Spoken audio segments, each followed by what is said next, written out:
Some of them were presidents of some of the most prestigious fraternities on campus. And I was just that little deaf black kid from Burundi.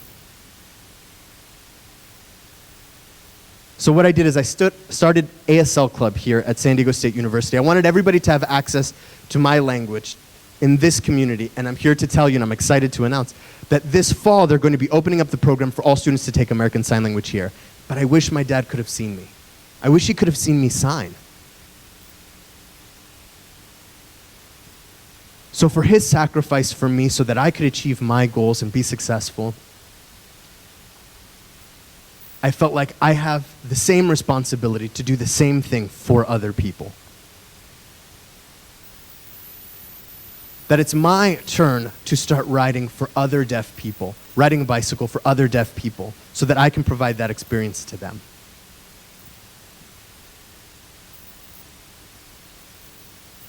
Again, as I told you, I'm deaf, and I'm proud of it. I can't hear anything, but I can feel everything.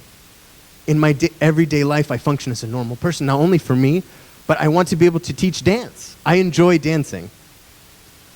But at the same time, that's not where our abilities are limited. You can do so much more if you can really focus on your inner voice. All of you guys have this idea of inner voice, and I want to talk with you guys. My focus in my life has been to pedal, to ride a bike, the metaphorical bike for deaf children and deaf youth all over the world.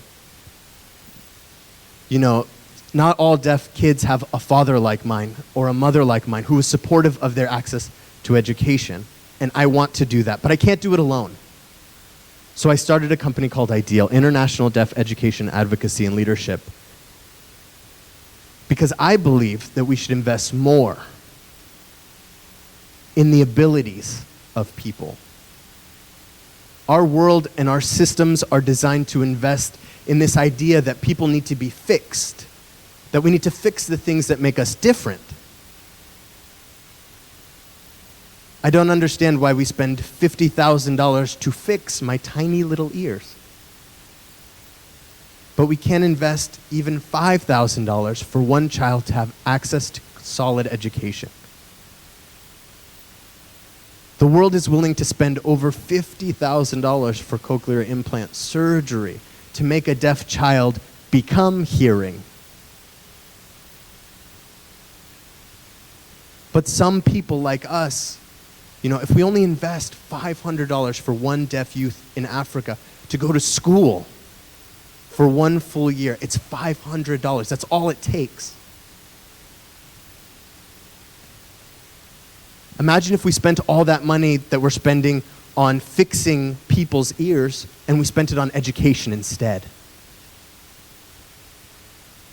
The World Health Organization statistics are very clear. There are 360 million or more people with hearing loss in the world. Those are people who essentially struggle with hearing, so they have hearing loss. The World Federation of the Deaf did an investigation that said about 70 million people in the world communicate using sign language. Now, from all of those 70 million people, 80% live in poor and developing countries. And what's worse is that 83%, or if you flip the statistic, 17%, but 83% have no access to education at all. Zero access to education. Only 17% of deaf people around the world have access to education. Now, from those 17% with access to education, only 3% have access to bilingual education. 3%. Can you imagine, where are the 97% of those people in the world? Those 97% have no access to bilingual education. Bilingual education meaning that they can learn to read and write in English and express themselves in sign language. They don't have access to that. So who's going to change that? I believe that you guys want to change it. I want to change it. And I believe that we can change it.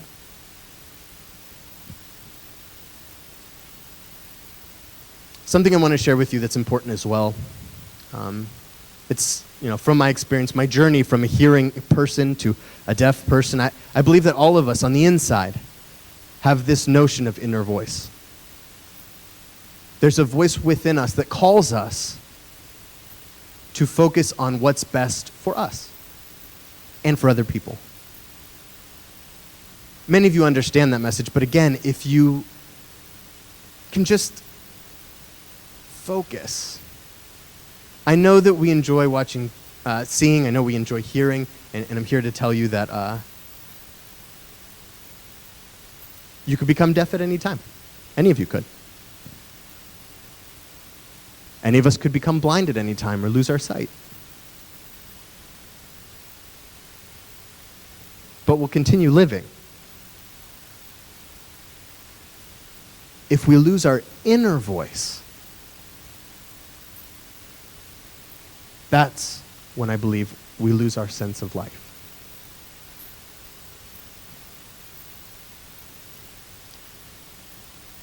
Today, it's my strong conviction that if you all can focus on your inner voice, like me, I lost my hearing, but I gained the ability to really focus on my inner voice, which called me to advocate for my brothers and for my sisters across the world, and to share with you guys my message that deafness is not a deficiency. Deafness is not a disability. We're all different. That's all. We're just all different. I communicate with sign language. I communicate with my facial expressions.